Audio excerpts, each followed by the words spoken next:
Good morning छात्रों, मैं आपका व्यवसायिक शिक्षक और पेपर 3 कक्षा तृतीय प्रश्न पत्र ये आप देखें। व्यवसायिक रेडियो और रंगीन टेलीविज़न कक्षा 11 हेतु जो है तृतीय प्रश्न पत्र बेसिक इलेक्ट्रॉनिक, जिसमें परमाणु संरचना, वायर, स्विच, प्रतिरोध, इंडक्टर, ट्रांसफार्मर और इलेक्ट्रॉनिक्स में जो हमें डायोड का चित्र बना के, जैसा मैंने आपको क्लास में बताया कि प्रतीक चिन्ह इसका जो है कैसा होता है, और ओम का भी आप प्रतीक चिन्ह देखते ही हैं, तो वो चीज़ें इसमें हैं। और अमीटर, वोल्ट मीटर कैसे दिखाया जाता है प्रतीक में, ये है। तो आइए इसको देखते हैं। और ये मैं अपने आप को कक्षा 8 का एक फिजिक्स का दिया था कॉन्सेप्ट, तो उसी में 6, 7, 8 में ये एटम, जो एटॉमिक संरचना है, ये आपको आनी भी चाहिए। और इसमें देखिए परमाणु का मॉडल क्या है, परमाणु का थॉम्सन मॉडल क्या है, रदरफोर्ड का अल्फा कणों का प्रकीर्णन क्या है, नाभिक के आकार का कुछ आकलन बताइए, रदरफोर्ड का मॉडल क्या है। ये सब क्वेश्चन है, जान जितना मैं पूछ रहा हूँ आपको। परमाणु का बोहर मॉडल क्या है, बोहर ही थे जिन्होंने परमाणु का सही मॉडल दिया, और इनके आधार पर कोई सूत्र वगैरह है तो बताएं।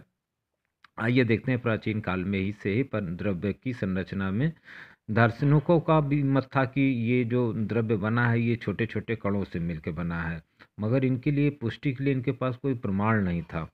तो इसी समय में डाल्टन साहब आए 1803 में, और उन्होंने एक परमाणु सिद्धांत दिया कि प्रत्येक पदार्थ छोटे छोटे कणों से मिलकर बना है, जिसे एटम कहते हैं, परमाणु कहते हैं। तो डाल्टन साहब ने एक तरह से विभाजन तो नहीं किया परमाणु का, लेकिन ये जरूर बता दिया कि हाँ भाई ये गांव है, अब इस गांव में कितने घर हैं ये इस तरह से नहीं पता है, कौन चक्कर काटता है कौन नहीं काटता है, कौन स्थिर रहता है। मैं मजाक में कह रहा हूँ, लेकिन डाल्टन साहब जो है इन्होंने परमाणु एटम नाम दिया।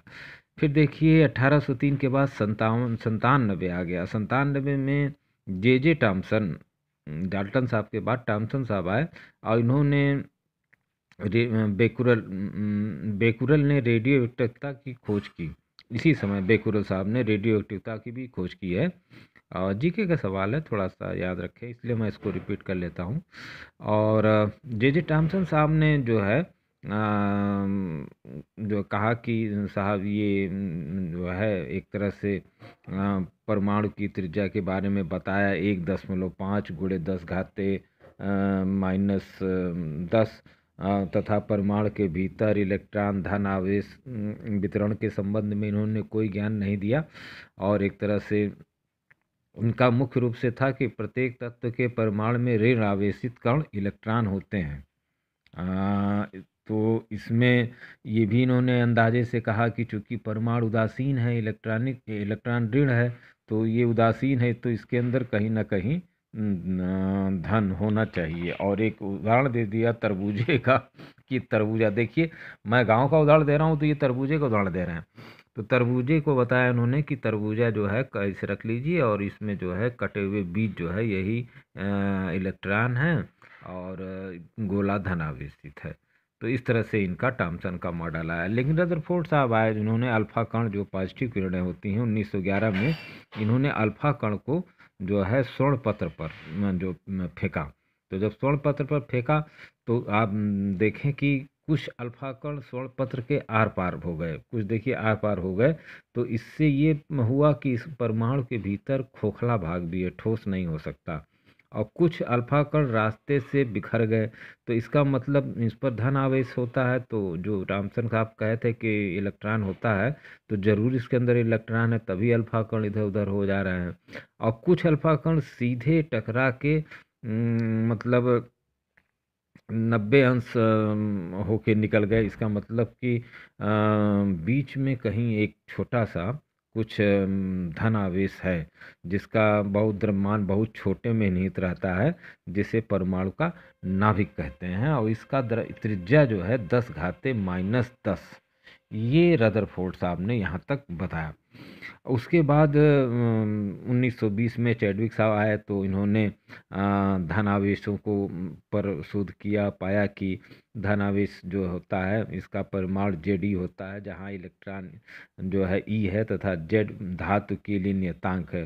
तो इसे परमाणु क्रमांक कहा उन्होंने जेड को। ये चैडविक साहब का काम रहा और इन्होंने एक तरह से न्यूट्रॉन के बारे में भी बताया।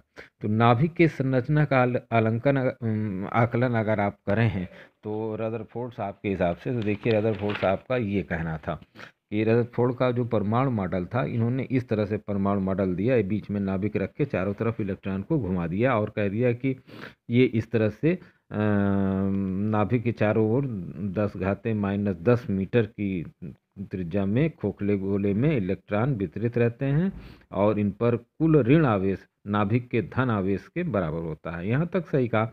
इसके बाद अब ये किसी ने पूछ दिया कि साहब ये धन आवेश है और ये ऋण आवेश है, बाहर घूम रहा है, तो ये जो है आपका इसके अंदर गिर जाएगा। तो इस पर रदरफोर्ड साहब ने यही कहा कि नहीं साहब, वो जैसे आप बाल्टी में पानी लेके चारों तरफ घुमाते हैं तो गुरुत्वाकर्षण बल के कारण पानी नहीं गिरता है, उसी तरह से इलेक्ट्रॉन भी नहीं गिरेंगे। लेकिन ठीक इसके 1911-1913 में प्रोफेसर नील बोहर सामने आते हैं। उन्होंने मैक्स प्लांक क्वांटम सिद्धांत पर आधारित था इनका, मैक्स याद रखें, मैक्स प्लांक के क्वांटम सिद्धांत पर, और इन्होंने कहा कि नहीं साहब इलेक्ट्रॉन, इन्होंने देखिए इस तरह से अपना दिया, इन्होंने कहा कि नहीं साहब नाभिक के चारों तरफ जो कक्षाएं होती हैं, मतलब जैसे आपका स्कूल है तो कक्षा 6 का छात्र 6 में रहेगा, 7 का छात्र 7 में रहेगा, वो उसी में घूमेगा, और ऐसा नहीं कि वो 7 का 8 में चला जाए।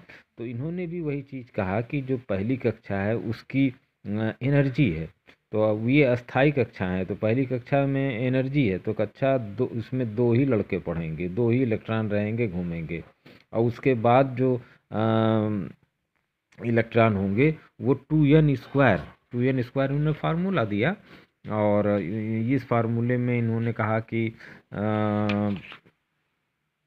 n² जैसे फार्मूला इन्होंने दिया, और इनके n² से मैं आगे भी दिखाना चाहूँगा आपको। 2n² का मतलब यहाँ मैंने आपको लिख दिया है 2n²। देखिए ये पहली कक्षा है अगर आपकी, तो 2 गुणे n² 1 × 1, पहली कक्षा में 2, दूसरी कक्षा में n बराबर 2 है, तो 8 गुणे 2 गुणे 2, तो इस तरह से 8 रहेगा दूसरी में, तीसरी में 2 आप स्क्वायर कर लीजिए। तो इस तरह से आप, उन्होंने कहा कि नहीं, इस तरह से इलेक्ट्रॉन का वितरण रहता है, और ये अपनी कक्षा में नहीं गिर सकते, क्योंकि इनकी ये अपनी खुद ही एक निश्चित कक्षा 6 में चल रहे हैं, तो कक्षा 6 में साल भर चलेंगे ये, और ये गिरेंगे नहीं, और इनका जब प्रमोशन होगा तो ये थोड़ी देर के लिए ऊपरी कक्षा में जाते हैं 10⁻−10 सेकेंड, और फिर वहाँ से ये फिर लौट आते हैं। तो ये इन इलेक्ट्रॉनों की ये खासियत है। इसके बारे में बोहर साहब ने इसको बढ़िया से समझाया, और इनके कोणीय संवेग घूमने के लिए इलेक्ट्रॉन नाभिक के चारों ओर केवल उन्हीं कक्षा में घूम सकते हैं जिसमें उनका कोणीय संवेग h/2π का पूर्णांक गुणक हो, जहाँ h जो है प्लांक नियतांक है। प्लांक नियतांक आप लोग जानते रहिए 6.62 × 10⁻34 जूल सेकेंड प्लांक का नियतांक है। तो ये अक्सर एक नंबर में पूछ देता है प्लांक नियतांक कितना होता है, इसका मात्रक क्या होता है, तो जूल सेकेंड है, और h/2 एंगुलर कोणीय संवेग जो इन्हीं सब उस पर घूमता है। तो अगर मान लीजिए इलेक्ट्रॉनियम है और त्रिज्या r है और कक्षा v से घूम रहा है, तो कोणीय संवेग mvr भी होगा। तो बोहर साहब ने यही कहा कि mvr बराबर nh/2π, n जो है आपकी कक्षा की संख्या। तो ये बोहर साहब की सूत्र हो गया, इसको भी याद रख लीजिए, mvr बराबर n, चूँकि कक्षा की संख्या जोड़ेंगे, nh/ आप 2π इसको कर लीजिए। तो ये आपका बोहर परमाणु का बोहर मॉडल हो गया। और एक अक्सर सूत्र पूछ लेता है आपसे कि रेडबर्ग नियतांक को बताइए, तो r बराबर me⁴ 8ε0f², h जान ही रहा है प्लांक नियतांक, c आपका प्रकाश का वेग 3 × 10⁸ मीटर पर सेकेंड, और यम द्रव्यमान इलेक्ट्रॉन का, ई उस पर चार्ज आप देख ही रहे हैं यहाँ पर दिया हुआ है। मैं आपको ये पेज में भी दे देता हूँ PDF करके। और ये याद रखिए, आप इसको अक्सर पूछ लेता है, रिडबर्ग नियतांक का सूत्र बताएं। तो यहाँ पर एक छोटे छोटे क्वेश्चन भी हैं। गोले के अंदर धंसे होते हैं जैसे तरबूज के बीज तो ये थॉमसन साहब ने कहा था। सबसे छोटे भाग को क्या कहेंगे? परमाणु। पदार्थ का सबसे छोटा भाग परमाणु ही है। और परमाणु की 10⁻⁻10 मीटर त्रिज्या थॉमसन साहब ने बताई थी।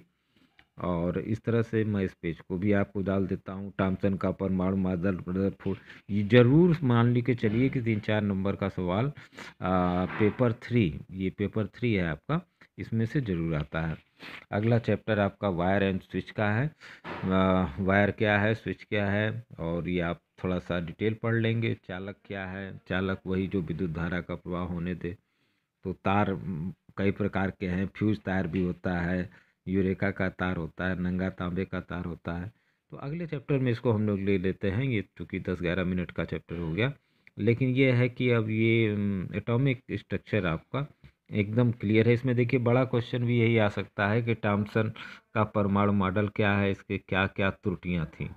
रदरफोर्ड का अल्फा प्रकीर्णन समझाइए, और ये कौन सी चीज़ को नहीं बता पाया जिसको बोहर साहब ने दूर किया। वही कि अंदर क्यों नहीं गिर जाता, मतलब इलेक्ट्रॉन, यही नहीं बता पाए थे। ये बोहर साहब ने बता दिया कि नहीं साहब, कक्षाएं जो है उसका, हर कक्षा का ऊर्जा जो है आपको सूत्र दे ही दिया। उसी सूत्र से यही ऊर्जा रहती, इसी में इलेक्ट्रॉन घूमेगा। प्रैक्टिकली एग्जाम्पल ले लीजिए आप, तो 6 का लड़का 6 में रहेगा, 7 का 7 में रहेगा, 8 का 8 में रहेगा। जब ये खरबूजा का बात कर सकते हैं, और रदरफोर्ड साहब बाल्टी की बात कर सकते हैं कि बाल्टी घुमाओ, पानी इसके जैसे नहीं गिरता वैसे ही ये इलेक्ट्रॉन नहीं गिरेगा, तो हम भी कह सकते हैं कि क्लास में हर लड़कों की अपनी कक्षा है, और वो कक्षा में ही घूमेगा। 12 का लड़का 12 में ही घूमेगा, 6 का 6 में घूमेगा, 6 का 12 में तो बैठेगा नहीं। तो वही चीज़ यहाँ पर परमाणु की आप अगर आप देखें, तो एक तरह से समझाने के लिए मैं कह रहा हूँ। बाकी तो लिखना आपको इन्हीं लोग की भाषा में है, रदरफोर्ड वगैरह की। तो मेनी मेनी थैंक्स छात्रों। वीडियो 10 मिनट से ज़्यादा हो गया, और आज के लिए इतना ही। 5 फरवरी हो गई, और देखा जाए क्या आदेश आता है किस तरह का। तो जो भी आएगा, जैसा आएगा, आपको ग्रुप में मिलेगा ही। ये रेडियो TV आपका पहला, मतलब इसका पेपर 3 में आपको जो मैंने दिखाया वही है। इसको धीरे धीरे लेके चलेंगे, और निश्चित रूप से अगर आप एक वीडियो भी सुनते हैं तो आप ये मान के चलिए कि एक चैप्टर आपका लगभग क्लियर रहेगा पेपर 3 में। और मैं उम्मीद करूँगा कि आप लोग अपना भी साथ दें, मेरा भी साथ दें। देखिए, टीचर का काम सिर्फ रास्ता दिखाना है। टीचर वही सही है जो वहीं खड़ा है और सिर्फ आपको रास्ता दिखा रहा है। तो जब टीचर भी चलने लगेगा तो फिर कोई मतलब नहीं रह जाएगा। तो टीचर का वहीं खड़ा रहना बहुत ज़रूरी है। आपको क्योंकि रास्ता आपको नहीं दिखाना है, आपके बच्चों तक को दिखाना है। क्योंकि मैं 28 साल से खड़ा हूँ, तो इस समय जो आ रहे होंगे वो मैं मान के चल रहा हूँ कि मेरे छात्रों के बच्चे होंगे। तो मैं उनको उसी हिसाब से लेता हूँ जैसा मैं अपने बच्चों को लेता हूँ। तो मेनी मेनी थैंक्स। अगर कुछ गलती हुई छात्रों तो मैं इसका आपसे, आप कमेंट में अपने क्वेश्चन पूछ सकते हैं, और जो भी कुछ गलती हो तो उसको कमेंट में बता दें, मुझे कोई दिक्कत नहीं है। और लाइक सब्सक्राइब वाला कोई बात ही नहीं है। और अगर आप करते हैं तो बहुत अच्छा है, थोड़ा सा मुझे भी लगेगा कि प्रोत्साहन मिलेगा। तो मैं प्रोत्साहन मिलेगा तो मैं इसके अंदर और माइन्यूट एक एक चीज़ पर, एक एक वर्ड शब्द पे वीडियो बनाने की कोशिश करूँगा। Many many thanks.